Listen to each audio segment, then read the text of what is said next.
Hi there, I'm Christy with WTI.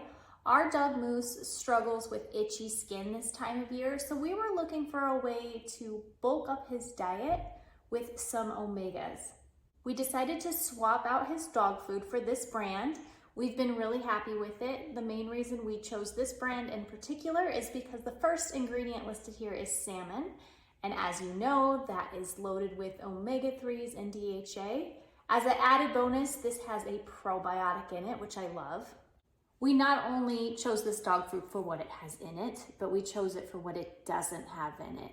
Unnecessary things like fillers and dyes. So we're very confident in the quality. Not only do we like the dog food, but more importantly, Moose loves the flavor. He loves it so much that we can actually use this as a treat to incentivize him. Overall, we've been really happy with this switch in his diet, and that's our point of view.